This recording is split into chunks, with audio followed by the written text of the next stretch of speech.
ना पूछो मुझसे मेरी पहचान, मैं तो भस्मधारी हूँ। भस्म से होता जिनका श्रृंगार, मैं उस महाकाल की पुजारी हूँ। सभी भक्तों को सादर प्रणाम। भक्तों, आप नियमित प्रातः 5:30 बजे हमारे चैनल पर शिव महापुराण की कथाएं श्रवण करते हैं। साथ ही प्रातः 5 बजे श्रावण मास महात्म्य की कथाएं भी श्रवण करते हैं। सभी वारों की कथाएं, अन्य तिथि ज्ञान इत्यादि की जानकारी भी आपको हमारे चैनल के द्वारा दी जाती है। यदि अभी तक आपने चैनल को सब्सक्राइब नहीं किया है तो अवश्य ही कर लें। साथ ही बेल आइकन भी प्रेस कर लें, जिससे आने वाले हर नए वीडियो का नोटिफिकेशन आपको तुरंत ही मिल जाए। भक्तों, आपने कल के अध्याय में लिंग पूजन का महत्व, प्रणवाक्षर मंत्र की महत्ता, शिवलिंग की स्थापना और पूजन विधि का वर्णन, मोक्षदायक पुण्य क्षेत्रों का वर्णन, सदाचार, संध्या वंदन, प्रणव, गायत्री जाप एवं अग्निहोत्र की विधि तथा महिमा, अग्नियज्ञ, देवयज्ञ और ब्रह्म यज्ञ का वर्णन, देश, काल, पात्र और दान का विचार, देव प्रतिमा का पूजन तथा शिवलिंग के वैज्ञानिक स्वरूप का विवेचन, प्रणव का महात्म एवं शिव के वैभव का वर्णन की कथा श्रवण की थी। आज के इस अध्याय में बंधन और मोक्ष का विवेचन, शिव के भस्म धारण का रहस्य, पूजा का भेद, पार्थिव लिंग पूजन की विधि, शिवलिंग की संख्या, शिव नवेद और बिल्व महात्म, शिव नाम की महिमा, भस्म धारण की महिमा, रुद्राक्ष महात्म की कथा का श्रवण करेंगे। भक्तों, चलिए वीडियो शुरू करते हैं। ऋषि बोले, सर्वज्ञों में श्रेष्ठ सूत जी, बंधन और मोक्ष क्या है? कृपया हम पर कृपा कर हमें बताइए। सूत जी ने कहा, महर्षियों, मैं बंधन और मोक्ष के स्वरूप का उपाय का वर्णन तुम्हारे लिए कर रहा हूँ। पृथ्वी के 8 बंधनों के कारण ही आत्मा ही जीव संज्ञा है, अर्थात बंधनों में बंधा हुआ जीव बद्ध कहलाता है और जो उन बंधनों से छूटा हुआ है उसे मुक्त कहते हैं। प्रकृति, बुद्धि, त्रिगुणात्मक अहंकार और 5 तन्मात्राएं, यदि 8 तत्वों के समूह से देह की उत्पत्ति हुई है, देह से कर्म होता है और फिर कर्म से नूतन देह की उत्पत्ति होती है। शरीर को स्थूल, सूक्ष्म और कारण के भेद से जानना चाहिए। स्थूल शरीर व्यापार कराने वाला, सूक्ष्म शरीर इंद्रिय भोग प्रदान करने वाला तथा शरीर को आत्मानंद की अनुभूति कराने वाला होता है। कर्मों के द्वारा ही जीव पाप और पुण्य भोगता है, इन्हीं से सुख दुख की प्राप्ति होती है। अतः कर्म पास में बंधकर जीव शुभाशुभ कर्मों द्वारा चक्री भांति घुमाया जाता है। इससे छुटकारा पाने के लिए महाचक्र के कर्ता भगवान शिव की स्तुति और आराधना करनी चाहिए। शिव ही सर्वज्ञ, परिपूर्ण और अनंत शक्तियों को धारण किए हुए हैं, जो मन, वचन, शरीर और धन से बेरलिंग या भक्त जनों में शिव भावना करके उनकी पूजा करते हैं, उन पर शिव जी की कृपा अवश्य ही होती है। शिवलिंग में शिव की प्रतिमा ने शिव भक्त जनों में शिव की भावना करके उनकी प्रसन्नता के लिए पूजा करनी चाहिए। पूजन शरीर, मन, वाणी और धन से कर सकते हैं। भगवान शिव पूजा करने वाले पर विशेष कृपा करते हैं और अपने लोक में निवास का सौभाग्य प्रदान करते हैं। जब तन्मात्राएं वश में हो जाती हैं, तब जीव जगदम्बा सहित शिव का सामीप्य प्राप्त कर लेता है। भगवान का प्रसाद प्राप्त होने पर बुद्धि वश में हो जाती है। सर्वज्ञता और तृप्ति शिव के ऐश्वर्य हैं, इन्हें पाकर मनुष्य की मुक्ति हो जाती है। इसलिए शिव की कृपा का प्रसाद प्राप्त करने के लिए उन्हीं का पूजन करना चाहिए। शिव क्रिया, शिव तप, शिव मंत्र, जाप, शिव ज्ञान और शिव ध्यान प्रतिदिन प्रातः से रात को सोते समय तक, जन्म से मृत्यु तक करना चाहिए। और मंत्रों और विभिन्न पुष्पों से शिव की पूजा करनी चाहिए। ऐसा करने से भगवान शिव का लोक प्राप्त होता है। ऋषि बोले, उत्तम व्रत का पालन करने वाले सूत जी, शिवलिंग की पूजा कैसी करनी चाहिए, कृपया हमें बताइए। सूत जी ने कहा, ब्राह्मणों, सभी कामनाओं को पूर्ण करने वाले लिंग के स्वरूप का मैं तुमसे वर्णन कर रहा हूँ। सूक्ष्म लिंग निष्कल होता है और स्थूल लिंग सकल। पंचाक्षर मंत्र को स्थूल लिंग कहते हैं। दोनों ही लिंग साक्षात मोक्ष देने वाले हैं।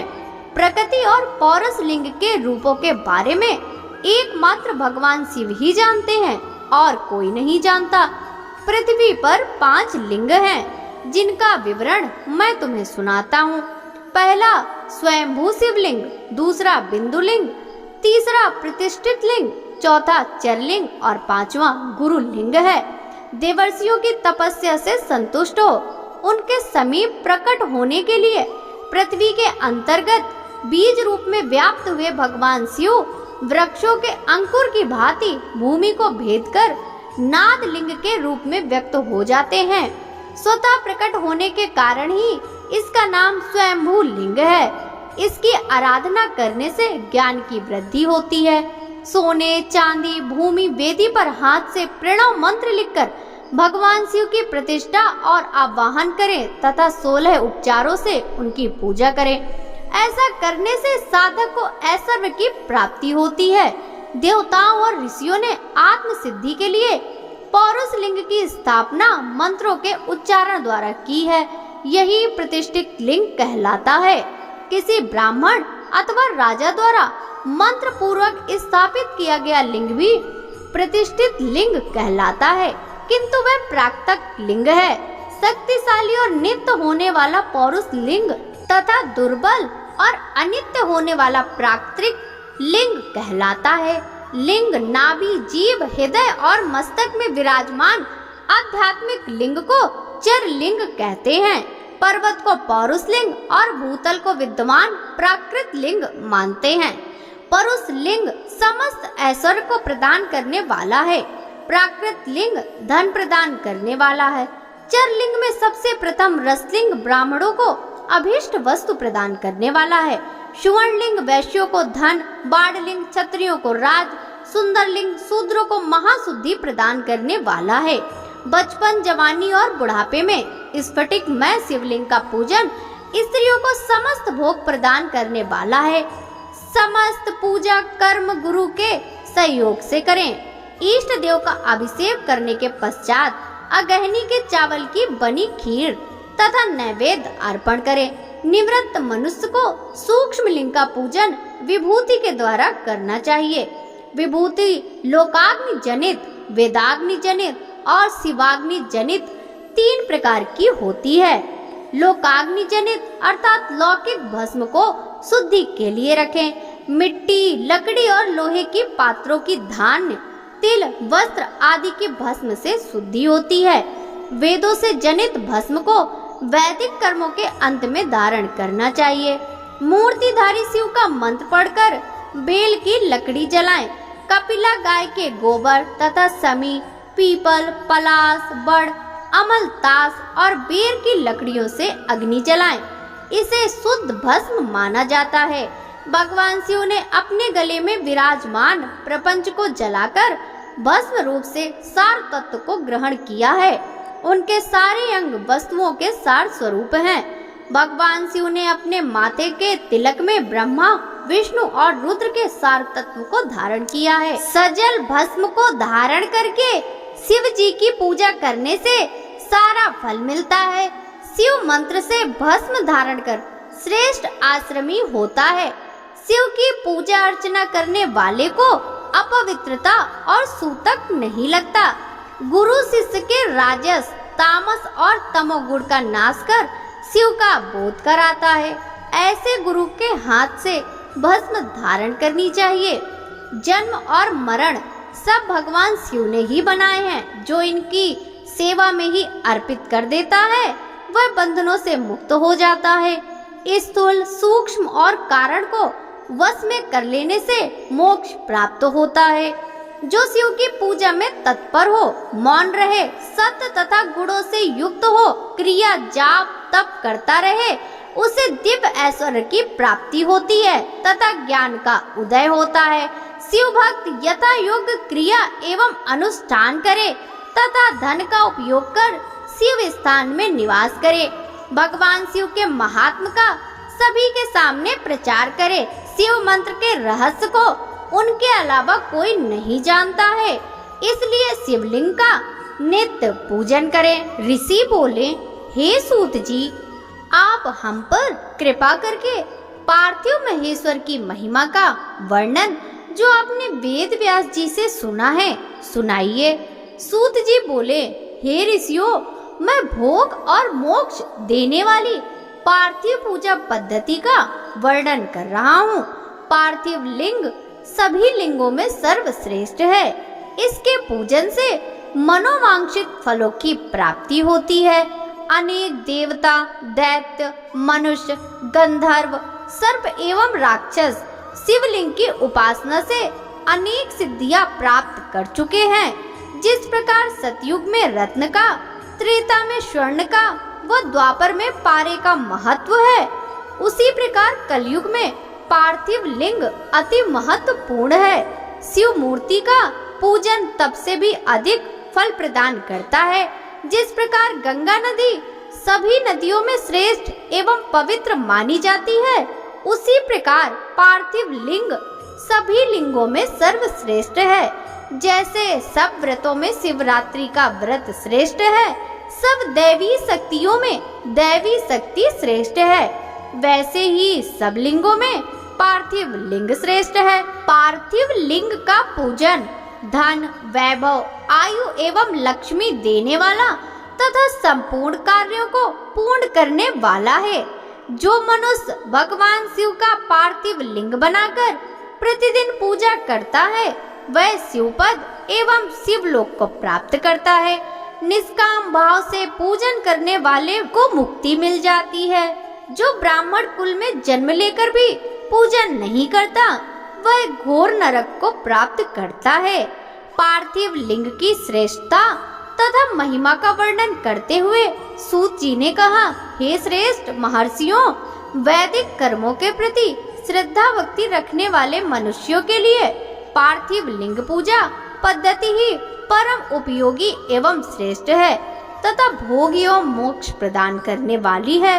सर्वप्रथम सूत्रों की विधि से स्नान करें, संध्योपासना के उपरांत ब्रह्म यज्ञ करें, तत्पश्चात देवताओं, ऋषियों, मनुष्यों और पितरों का तर्पण करें। सब नित्य कर्मों को करके शिव भगवान का स्मरण करते हुए भस्म तथा रुद्राक्ष को धारण करें। फिर पूर्ण भक्ति भावना से पार्थिव लिंग की पूजा अर्चना करें। ऐसा करने से संपूर्ण मनोवांछित फलों की प्राप्ति होती है। किसी नदी या तालाब के किनारे, पर्वत या जंगल में या शिवालय में अथवा किसी पवित्र स्थान पर पार्थिव पूजन करना चाहिए। पवित्र स्थान की मिट्टी से शिवलिंग का निर्माण करना चाहिए। ब्राह्मण श्वेत मिट्टी से, क्षत्रिय लाल मिट्टी से, वैश्य पीली मिट्टी से एवं शूद्र काली मिट्टी से शिवलिंग का निर्माण करें। शिवलिंग हेतु मिट्टी को एकत्र कर उसे गंगा जल से शुद्ध करके धीरे धीरे उसे लिंग का निर्माण करें तथा इस संसार के सभी भोगों को तथा संसार से मोक्ष प्राप्त करने हेतु पार्थिव लिंग का पूजन भक्ति भावना से करें। सर्वप्रथम ओम नमः शिवाय मंत्र का उच्चारण करते समस्त पूजन सामग्री को एकत्र कर उसे जल से शुद्ध करें। भूर रसी मंत्र द्वारा क्षेत्र की सिद्धि शिवलिंग की प्रतिष्ठा करें तथा वैदिक रीति से पूजा उपासना करें। भगवान शिव का आवाहन करें तथा आसन पर उन्हें स्थापित करके उनके समक्ष आसन पर स्वयं ही बैठ जाएं। शिवलिंग को दूध, दही और घी से स्नान कराएं। ऋचाओं से, मधु और शक्कर से स्नान कराएं। ये पांचों वस्तुएं दूध, दही, घी, शहद और शक्कर पंचामृत कहलाते हैं। इन्हीं वस्तुओं से लिंग को स्नान कराएं। तदोपरांत उत्तरी धारण कराएं। चारों ऋचाओं को पढ़कर भगवान शिव को वस्त्र और यज्ञोपवीत समर्पित करें तथा सुगंधित चंदन एवं रोली चढ़ाएं। अक्षत, फूल और बेलपत्र अर्पित करें। नैवेद्य और फल अर्पित कर 11 रुद्रों का पूजन करें तथा पूजन कर्म करने वाले पुरोहित को दक्षिणा दे। हर महेश्वर, शंभु, शूलपाणी, पिनाकधारी, शिव, पशुपति, महादेव, गिरिजापति आदि नामों से पार्थिव लिंग का पूजन करें तथा आरती करें। शिवलिंग की परिक्रमा करें तथा भगवान शिव को साष्टांग प्रणाम करें। पंचाक्षर मंत्र तथा 16 उपचारों से विधिवत पूजन करें। इस प्रकार पूजन करते हुए भगवान शिव से इस प्रकार प्रार्थना करें। सबको सुख समृद्धि प्रदान करने वाले हे कृपा निधान भूतनाथ शिव, आप मेरे प्राणों में बसते हैं। आपके गुण ही मेरे प्राण हैं। आप मेरे सब कुछ हैं। मेरा मन सदैव आपका ही चिंतन करता है। हे प्रभु, यदि मैंने कभी भूलवश अथवा जानबूझकर भक्ति पूर्वक आपका पूजन किया हो तो वह सफल हो जाए। मैं महापापी हूँ, पतित हूँ, जबकि आप पतित पावन हैं। हे महादेव सदाशिव, आप वेदों, पुराणों और शास्त्रों के सिद्धांत के परम ज्ञाता हैं। अब तक कोई भी आपको पूर्ण रूप से नहीं जानता है, फिर भला मुझ जैसा पापी मनुष्य आपको कैसा जान सकता है। हे महेश्वर, मैं पूर्ण रूप से आपके अधीन हूँ। हे प्रभु, कृपा कर मुझ पर प्रसन्न होइए और मेरी रक्षा कीजिए। इस प्रकार प्रार्थना करने के बाद भगवान शिव को फूल व अक्षत चढ़ाकर प्रणाम कर आदर पूर्वक विसर्जन करें। हे मुनियों, इस प्रकार की गई भगवान शिव की पूजा भोग और मोक्ष प्रदान करने वाली एवं भक्ति भाव बढ़ाने वाली है। सूत जी बोले, महर्षियों, पार्थिव लिंगों की पूजा करोड़ों यज्ञों का फल देने वाली है। कलयुग में शिवलिंग का पूजन मनुष्यों के लिए सर्वश्रेष्ठ है। यह भोग और मोक्ष देने वाला एवं शास्त्रों का निश्चित सिद्धांत है। शिवलिंग 3 प्रकार के हैं, उत्तम, मध्यम और अधम। 4 अंगुल ऊंचे वेदी से युक्त सुंदर शिवलिंग को उत्तम शिवलिंग कहा जाता है। उससे आधा मध्यम तथा मध्यम से आधा अधम कहलाता है। ब्राह्मण, क्षत्रिय, वैश्य तथा शूद्रों को वैदिक उपचारों से आदर पूर्वक शिवलिंग की पूजा करनी चाहिए। ऋषि बोले, हे सूत जी, शिव जी के पार्थिव लिंग की कुल कितनी संख्या है? सूत जी बोले, हे ऋषियों, पार्थिव लिंग की संख्या मनोकामना पर निर्भर करती है। बुद्धि की प्राप्ति के लिए सद्भावना पूर्वक 1000 पार्थिव शिवलिंग का पूजन करें। धन की प्राप्ति के इच्छुक 1500 शिवलिंगों का तथा वस्त्र प्राप्ति के हेतु 500 शिवलिंगों का पूजन करें। भूमि का इच्छुक 1000, दया भाव चाहने वाला 3000, तीर्थ यात्रा करने की चाह रखने वालों को 2000 तथा मोक्ष प्राप्ति के इच्छुक मनुष्य को 1 करोड़ पार्थिव लिंगों की वेदोक्त विधि से पूजा आराधना करनी चाहिए। अपनी कामनाओं के अनुसार शिवलिंगों की पूजा करें। पार्थिव लिंगों की पूजा करोड़ों यज्ञों का फल देने वाली है तथा उपासक को भोग और मोक्ष प्रदान करती है। इसके समान कोई और श्रेष्ठ नहीं है, अर्थात यह सर्वश्रेष्ठ है। शिवलिंग की नियमित पूजा अर्चना से मनुष्य सभी विपत्तियों से मुक्त हो जाता है। शिवलिंग का नियमित पूजन भव सागर से तरने का सबसे सरल तथा उत्तम उपाय है।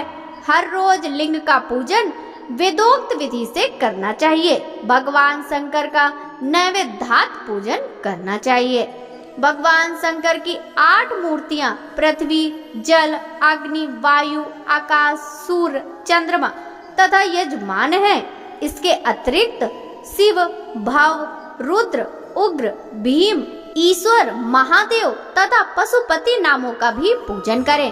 अक्षत, चंदन और बेलपत्र लेकर भक्ति पूर्वक शिव जी का पूजन करें तथा उनके परिवार, जिसमें ईशान, नंदी, चंड, महाकाल, भृंगी, वृष, स्कंद, कपर्दीश्वर, शुक्र तथा सोम हैं, का 10 दिशाओं में पूजन करें। शिव जी के वीरभद्र और कीर्तिमुख के पूजन के पश्चात 11 रुद्रों की पूजा करें। पंचाक्षर मंत्र का जाप करें तथा शतरुद्री और शिव पंचांग का पाठ करें। इसके उपरांत शिव की परिक्रमा कर शिवलिंग का विसर्जन करें। रात्रि के समय समस्त देव कार्यों को उत्तर दिशा की ओर मुंह करके ही करना चाहिए। पूजन करते समय मन में भगवान शिव का स्मरण करना चाहिए।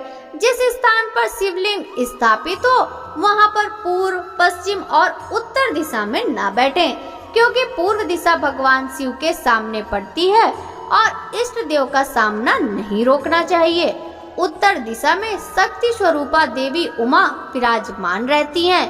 पश्चिम दिशा में शिव जी का पीछे का भाग है और पूजा पीछे से नहीं की जा सकती, इसलिए दक्षिण दिशा में उत्तराभिमुख होकर बैठना चाहिए। शिव के उपासकों को भस्म से त्रिपुंड लगाकर रुद्राक्ष की माला, बेलपत्र आदि लेकर भगवान का पूजन करना चाहिए। यदि भस्म ना मिले तो मिट्टी से ही त्रिपुंड का निर्माण करके पूजन करना चाहिए। ऋषि बोले, हे सूत जी, हमने पूर्व में सुना है कि शिव का नैवेद्य ग्रहण नहीं करना चाहिए। इस संबंध में शास्त्र क्या कहते हैं, इसके बारे में बताइए तथा बिल्व के महात्म को भी स्पष्ट कीजिए। श्री सूत जी ने कहा, हे मुनियों, सभी शिव व्रत का पालन करने वाले हैं, इसलिए मैं आपको प्रसन्नता पूर्वक सारी बातें बता रहा हूँ। आप ध्यान पूर्वक सुने। भगवान शिव के भक्त जो उत्तम व्रत का पालन करता है तथा बाहर भीतर से पवित्र व शुद्ध है, अर्थात निष्काम भावना से भगवान शंकर की पूजा अर्चना करता है, शिव नैवेद्य का अवश्य भक्षण करना चाहिए, क्योंकि नैवेद्य को देख लेने से ही सारे पाप दूर हो जाते हैं। उसको ग्रहण करने से बहुत से पुण्यों का फल मिलता है। नैवेद्य को खाने से हजारों और अरबों यज्ञों का पुण्य अंदर आ जाता है। जिसके घर में शिव जी के नैवेद्य का प्रचार होता है, उसका घर तो पवित्र है ही, बल्कि वह साथ के अन्य घरों को भी पवित्र कर देता है। इसलिए सिर झुकाकर प्रसन्नता पूर्वक एवं भक्ति भावना से इसे ग्रहण करें और इसे खा लें। जो मनुष्य इसे ग्रहण करने या लेने में विलंब करता है, वह पाप का भागी होता है। शिव की दीक्षा से युक्त शिव भक्त के लिए नैवेद्य महाप्रसाद है। जो मनुष्य भगवान शिव के अलावा अन्य देवताओं की दीक्षा भी धारण किए है, उनके संबंध में ध्यान पूर्वक सुनो। ब्राह्मणों, जहाँ से सालग्राम शिला की उत्पत्ति होती है, वहाँ उत्पन्न लिंग में, रस लिंग में, पाषाण, रजत तथा स्वर्ण से निर्मित लिंग में, देवताओं तथा सिद्धों द्वारा प्रतिष्ठित लिंग में, केसर लिंग, स्फटिक लिंग, रत्न निर्मित लिंग तथा समस्त ज्योतिर्लिंगों में विराजमान भगवान शिव के नैवेद्य को ग्रहण करना चंद्रायण व्रत के समान पुण्यदायक है। शिव नैवेद्य भक्षण करने एवं उसे सिर पर धारण करने से ब्रह्म हत्या के पाप से भी छुटकारा मिल जाता है और मनुष्य पवित्र हो जाता है।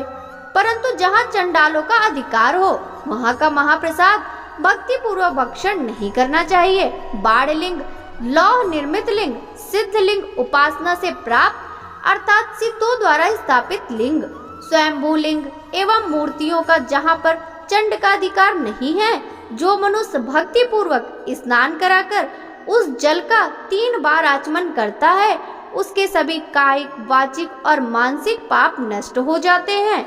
जो वस्तु भगवान शिव को अर्पित की जाती है, वह अत्यंत पवित्र मानी जाती है। हे ऋषियों, बिल्व अथवा बेल का वृक्ष महादेव का रूप है। देवताओं द्वारा इसकी स्तुति की गई है। तीनों लोकों में स्थित सभी तीर्थ बिल्व में ही निवास करते हैं, क्योंकि इसकी जड़ में लिंग रूपी महादेव जी का वास होता है।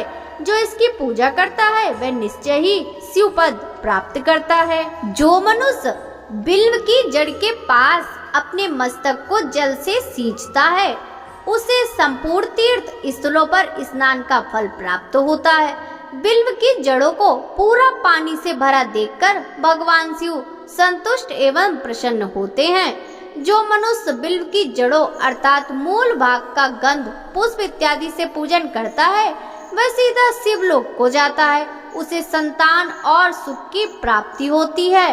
भक्ति पूर्वक पवित्र मन से बिल्व की जड़ में दीपक जलाने वाला मनुष्य सब पापों से छूट जाता है। इस वृक्ष के नीचे जो मनुष्य एक शिव भक्त ब्राह्मण को भोजन कराता है उसे 1 करोड़ ब्राह्मणों को भोजन कराने का फल मिलता है। इस वृक्ष के नीचे दूध घी में पके अन्न का दान देने से दरिद्रता दूर हो जाती है। हे ऋषियों, प्रवृत्ति और निवृत्ति के 2 मार्ग हैं। प्रवृत्ति के मार्ग में पूजा पाठ करने से मनोरथ पूर्ण हो जाते हैं और संपूर्ण अविष्ट फल प्रदान करता है। किसी सुपात्र गुरु द्वारा विधि विधान से पूजन कराएं। अभिषेक के बाद अगहनी चावल से बना नैवेद्य अर्पण करें। पूजा के अंत में शिवलिंग को संपुट में विराजमान कर घर में किसी शुद्ध स्थान पर रख दें। निवृत्ति मार्गी उपासकों को हाथ में ही पूजन करना चाहिए। भिक्षा में प्राप्त भोजन को ही नैवेद्य के रूप में अर्पित करें। निवृत्ति पुरुषों के लिए सूक्ष्म लिंग ही श्रेष्ठ है। विभूति के पूजन करें तथा विभूति को ही निवेदित करें। पूजा करने के उपरांत लिंग को मस्तक पर धारण करें। ऋषि बोले, हे व्यास शिष्य सूत जी, आपको नमस्कार है। हम पर कृपा कर हमें परम उत्तम रुद्राक्ष तथा शिव नाम की महिमा का महात्म्य सुनाइए। सूत जी बोले, हे ऋषियों, आपने बहुत ही उत्तम तथा समस्त लोगों के हित की बात पूछी है। भगवान शिव की उपासना करने वाले मनुष्य धन्य हैं। उनका मनुष्य होना सफल हो गया है। साथ ही शिव भक्ति से उनके कुल का उद्धार हो गया। जो मनुष्य अपने मुख से सदाशिव और शिव नामों का उच्चारण करते हैं, पाप उनका स्पर्श भी नहीं कर पाता। भस्म, रुद्राक्ष और शिव नाम त्रिवेणी के समान महापुण्यमय हैं। इन तीनों के निवास और दर्शन मात्र से ही त्रिवेणी के स्नान का फल प्राप्त हो जाता है। इनका निवास जिनके शरीर में होता है, उसके दर्शन से ही सभी पापों का विनाश हो जाता है। भगवान शिव का नाम गंगा है। विभूति यमुना मानी गई है तथा रुद्राक्ष को सरस्वती कहा गया है। इनकी संयुक्ति त्रिवेणी समस्त पापों का नाश करने वाली है। हे श्रेष्ठ ब्राह्मणों, इनकी महिमा सिर्फ भगवान महेश्वर ही जानते हैं। यह शिव नाम का महात्म समस्त पापों को हर लेने वाला है। शिव नाम अग्नि है और महापाप पर्वत। इस अग्नि से पाप रूपी पर्वत जल जाते हैं। शिव नाम को जपने मात्र से ही पाप मूल नष्ट हो जाते हैं। जो मनुष्य इस पृथ्वी लोक में भगवान शिव के नाम के जाप में लगा रहता है, वह विद्वान पुण्यात्मा और वेदों का ज्ञाता है। उसके द्वारा किए गए धर्म कर्म फल देने वाले हैं। जो मनुष्य शिव नाम रूपी नौका पार कर भव सागर को तर जाते हैं, उनके भव रूपी पाप निसंदेह ही नष्ट हो जाते हैं। जो पाप रूपी दावानल से पीड़ित है, उन्हें शिव नाम रूपी अमृत का पान करना चाहिए। हे मुनीश्वरों, जिसने अनेक जन्मों तक तपस्या की है, उसे ही पापों का नाश करने वाली शिव भक्ति प्राप्त होती है। जिस मनुष्य के मन में कभी न खंडित होने वाली शिव भक्ति प्रकट हुई है, उसे ही मोक्ष मिलता है। जो अनेक पाप करके भी भगवान शिव के नाम जप में आदर पूर्वक लग गया है, वह समस्त पापों से मुक्त हो जाता है। इसमें जरा भी संशय नहीं है। जिस प्रकार जंगल में दावानल से दग्ध हुए वृक्ष भस्म हो जाते हैं, उसी प्रकार शिव नाम रूपी दावानल से दग्ध होकर उसके सारे पाप भस्म हो जाते हैं। जिसके भस्म लगाने से अंग पवित्र हो गए हैं और जो आदर सहित शिव नाम जपता है, वह इस अथाह भवसागर से पार हो जाता है। संपूर्ण वेदों का अवलोकन करके महर्षियों ने शिव नाम को संसार सागर को पार करने का उपाय बताया है।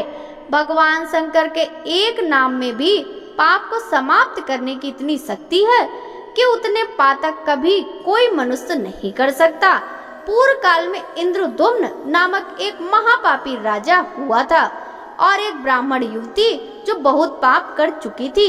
शिव नाम के प्रभाव से दोनों को उत्तम गति प्राप्त हुई। हे द्विजो, इस प्रकार मैंने तुमसे शिव नाम की महिमा का वर्णन किया है।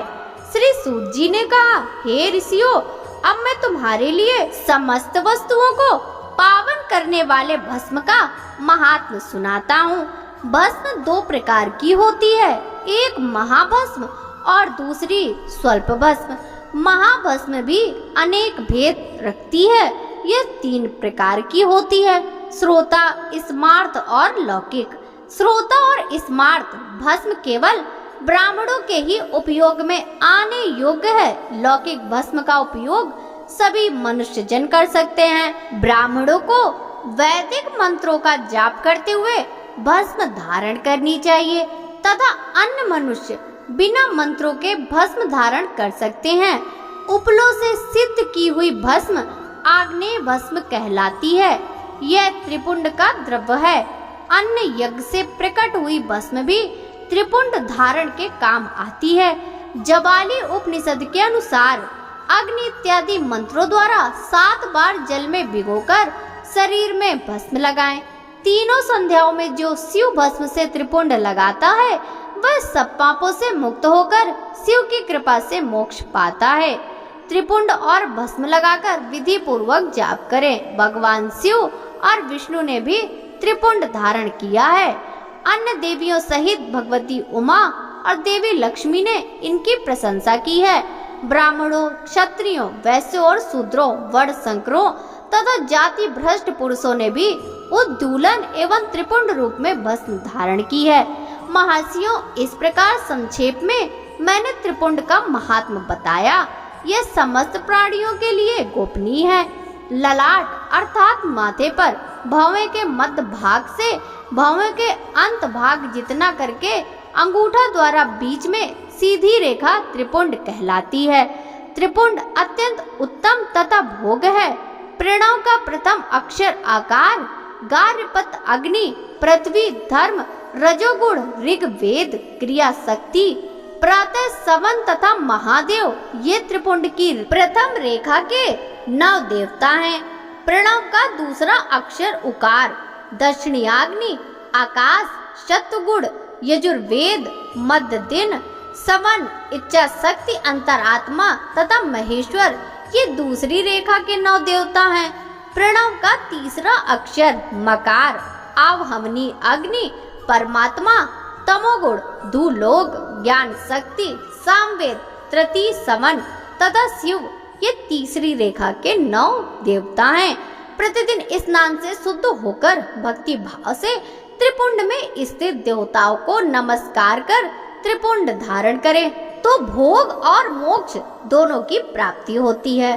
भस्म को 32, 16, 8 अथवा 5 स्थानों पर धारण करें। सिर, माथा, दोनों कान, दोनों आंखें, नाक के दोनों नथनों, दोनों हाथ, मुंह, कंठ, दोनों कोहनी, दोनों भुजदंड, हृदय, दोनों बगल, नाभि, दोनों अंडकोश, दोनों अरु, दोनों घुटनों, दोनों पिंडली, दोनों जांघों और पांव आदि 32 अंगों में क्रमशः अग्नि, वायु, पृथ्वी, देश, 10 दिशाएं, 10 दिक्पाल, 8 वसुंधरा, ध्रुव, सोम, आम, अनिल, प्रातः काल इत्यादि का नाम लेकर भक्ति भाव से त्रिपुंड धारण करें अथवा एकाग्र चित्र हो 16 स्थान में त्रिपुंड धारण करें। सिर, माथा, कंठ, दोनों कंधे, दोनों हाथों, दोनों कोहनियों तथा दोनों कलाइयों, हृदय, नाभि, दोनों पसलियों एवं पीठ में त्रिपुंड लगाकर इन 16 अंगों में धारण करें। तब अश्वनी कुमार, शिव शक्ति, रुद्र, ईश, नारद और वामा आदि 9 शक्तियों का पूजन करें। उन्हें त्रिपुंड में धारण करें। सिर, बालों, दोनों कानों, मुंह, दोनों हाथ, हृदय, नाभि, उरु युगल, दोनों पिंडली और दोनों पांवों इन 16 अंगों में क्रमशः शिव, चंद्रमा, रुद्र, ब्रह्मा, लक्ष्मी, विष्णु, शिव, प्रजापति, नाग, दोनों नाग कन्या, ऋषि कन्या, समुद्र, तीर्थ इत्यादि के नाम स्मरण करके त्रिपुंड भस्म धारण करें। माथा, दोनों कान, दोनों कंधे, छाती, नाभि एवं गुह अंग आदि 8 अंगों में सप्तऋषि ब्राह्मणों का नाम लेकर भस्म धारण करें अथवा मस्तक, दोनों भुजाएं, हृदय और नाभि इन 5 स्थानों को भस्म धारण करने के योग्य बताया गया है। देश तथा काल को ध्यान में रखकर भस्म को अभिमंत्रित करना चाहिए तथा भस्म को जल में मिलाना चाहिए। त्रिनेत्रधारी, सभी गुणों के आधार तथा सभी देवताओं के जनक और ब्रह्मा एवं रुद्र की उत्पत्ति करने वाले परम ब्रह्म परमात्मा शिव का ध्यान करते हुए ओम नमः शिवाय मंत्र को बोलते हुए माथे पर अंगों पर त्रिपुंड धारण करें। सूत जी कहते हैं, महाज्ञानी शिव स्वरूप सौनक भगवान शंकर के प्रिय रुद्राक्ष का महात्म मैं तुम्हें सुना रहा हूँ। यह रुद्राक्ष परम पावन है। इसके दर्शन, स्पर्श एवं जप करने से समस्त पाप नष्ट हो जाते हैं। इसकी महिमा तो स्वयं सदा शिव ने संपूर्ण लोगों के कल्याण के लिए देवी पार्वती को सुनाई है। भगवान शिव बोले, हे देवी, तुम्हारे प्रेमवश भक्तों की हित की कामना से रुद्राक्ष की महिमा का वर्णन कर रहा हूँ। पूर्व काल में मैंने मन को संयम में रखकर हजारों दिव्य वर्षों तक घोर तपस्या की। एक दिन अचानक मेरा मन क्षुब्ध हो उठा और मैं सोचने लगा कि मैं संपूर्ण लोगों का उपकार करने वाला स्वतंत्र परमेश्वर हूँ। अतः मैंने लीलावश अपने दोनों नेत्र खोल दिए। नेत्र खुलते ही मेरे नेत्रों से जल की झड़ी लग गई। उसी से गौड़ देश से लेकर मथुरा, अयोध्या, काशी, लंका, मलयाचल पर्वत आदि स्थानों में रुद्राक्षों के पेड़ उत्पन्न हो गए। तभी से इनका महात्म बढ़ गया और वेदों में भी इनकी महिमा का वर्णन किया गया। इसीलिए रुद्राक्ष की माला समस्त पापों का नाश कर भक्ति मुक्ति देने वाली है। ब्राह्मण, वैश्य, क्षत्रिय और शूद्र जातियों में जन्मे शिव भक्त सफेद, लाल, पीले या काले रुद्राक्ष धारण करे। मनुष्यों को जाति के अनुसार रुद्राक्ष धारण करना चाहिए। आंवले के फल के बराबर रुद्राक्ष को श्रेष्ठ माना जाता है। बेर के बराबर के फल को मध्यम श्रेणी और चने के आकार के रुद्राक्ष को निम्न श्रेणी का माना जाता है। हे देवी, बेर के समान रुद्राक्ष छोटा होने पर भी लोक में उत्तम फल देने वाला तथा सुख सौभाग्य की वृद्धि करने वाला होता है। जो रुद्राक्ष आंवले के बराबर है वह सभी अनिष्टों का विनाश करने वाला तथा सभी मनोरथों को पूर्ण करने वाला होता है। रुद्राक्ष जैसे छोटा छोटा होता है वैसे ही अधिक फल देने वाला होता है। पापों का नाश करने के लिए रुद्राक्ष अवश्य धारण करना चाहिए। यह संपूर्ण अभीष्ट फलों की प्राप्ति सुनिश्चित करता है। लोक में मंगलमय रुद्राक्ष जैसा कोई फल देने वाला कुछ भी नहीं है। समान आकार वाले चिकने, गोल, मजबूत, मोटे, कांटेदार सब मनोरथ सिद्ध एवं भक्ति मुक्ति दायक हैं।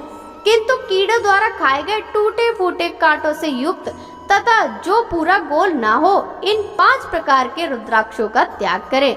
जिस रुद्राक्ष में आपने डोरा पिरोने के लिए छेद हो वही उत्तम माना गया है। जिसमें मनुष्यों द्वारा छेद किया गया हो उसे मध्यम श्रेणी का माना जाता है।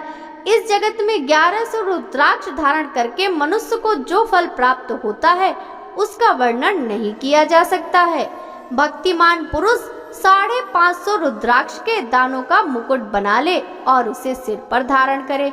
360 दानों का हार बना ले। ऐसे 3 हार बनाकर उनका यज्ञोपवीत धारण करे। महर्षियों, सिर पर ईशान मंत्र से, कान में तत्पुरुष मंत्र से रुद्राक्ष धारण करना चाहिए।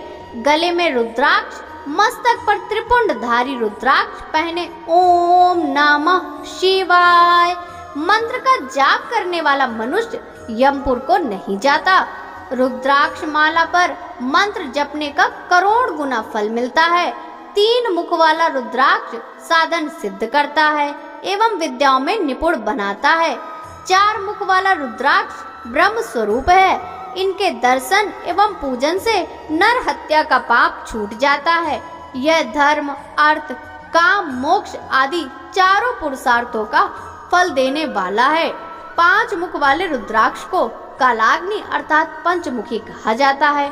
यह सर्व कामनाएं पूर्ण कर मोक्ष प्रदान करता है। अभोग स्त्रियों को भोगने के पाप तथा भक्षण के पापों से मुक्त हो जाता है। 6 मुखी रुद्राक्ष कार्तिकेय का स्वरूप है। इसको सीधी बाह में बांधने से ब्रह्म हत्या के दोष से मुक्ति मिलती है। सप्तमुखी रुद्राक्ष धारण करने से धन की प्राप्ति होती है। 8 मुखों वाला रुद्राक्ष भैरव का स्वरूप है। इसे धारण करने से लंबी आयु प्राप्त होती है और मरने पर शिव पद प्राप्त हो जाता है। 9 मुखों वाला रुद्राक्ष भैरव तथा कपिल मुनि का स्वरूप माना जाता है और भगवती दुर्गा उसकी अधिष्ठात्री देवी मानी गई हैं। इसे बाएं हाथ में धारण करने से समस्त वैभव की प्राप्ति होती है। 10 मुख वाला रुद्राक्ष साक्षात भगवान विष्णु का रूप है। इसे धारण करने से सभी मनोरथ पूर्ण हो जाते हैं। 11 मुख वाला रुद्राक्ष रुद्र रूप है। इसको धारण करने से मनुष्य को सब स्थानों पर विजय मिलती है। 12 मुख वाले रुद्राक्ष को बालों में धारण करने से मस्तक पर 11 सूर्यों के समान तेज प्राप्त होता है। 13 मुख वाला रुद्राक्ष विश्व देवों का स्वरूप है। इसे धारण करने से सौभाग्य और मंगल का लाभ मिलता है। 14 मुख वाला रुद्राक्ष साक्षात शिव स्वरूप है। इसे भक्ति पूर्वक मस्तक पर धारण करने से समस्त पापों का नाश हो जाता है। इस प्रकार मुखों के भेद से रुद्राक्ष के 14 भेद बताए गए हैं। हे पार्वती जी, अब मैं तुम्हें रुद्राक्ष धारण करने के मंत्र सुनाता हूँ। पहला ओम ह्रीं नमः, दूसरा ओम नमः नमः, तीसरा क्लीं नमः, चौथा ओम ह्रीं नमः, पांचवा ओम ह्रीं नमः, छठवां ओम ह्रीं हूं नमः, सातवां ओम हूं नमः, आठवां ओम हूं नमः, नौवां ओम हूं नमः, 10वां ओम ह्रीं हूं नमः, 11वां ओम ह्रीं हूं नमः, 12वां ओम हूं नमः, 13वां ओम क्रौं चौरो नमः, 14वां ओम ह्रीं नमः। इन 14 मंत्रों द्वारा क्रमशः 1 से लेकर 14 मुख वाले रुद्राक्ष को धारण करने का विधान है। साधक को नींद और आलस्य का त्याग कर भक्ति श्रद्धा से मंत्रों द्वारा रुद्राक्ष धारण करना चाहिए। रुद्राक्ष की माला धारण करने वाले मनुष्य को देखकर भूत प्रेत पिशाच डाकनी साकनी दूर भाग जाते हैं। रुद्राक्षधारी पुरुष को देखकर स्वयं मैं, भगवान विष्णु, देवी दुर्गा, गणेश, सूर्य तथा अन्य देवता भी प्रसन्न हो जाते हैं। इसलिए धर्म की वृद्धि के लिए भक्ति पूर्वक मंत्रों द्वारा विधिवत रुद्राक्ष धारण करना चाहिए। मुनीश्वर भगवान शिव ने देवी पार्वती से जो कुछ कहा था वह मैंने आपको कह सुनाया। मैंने आपके समक्ष विद्येश्वर संहिता का वर्णन किया है। यह संहिता संपूर्ण सिद्धियों को देने वाली तथा भगवान शिव की आज्ञा से मोक्ष प्रदान करने वाली है।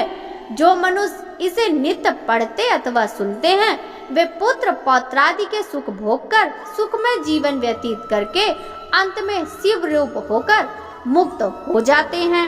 ऋषि गणों की वार्ता। भक्तों, आगे की कथा हम कल के अध्याय में श्रवण करेंगे।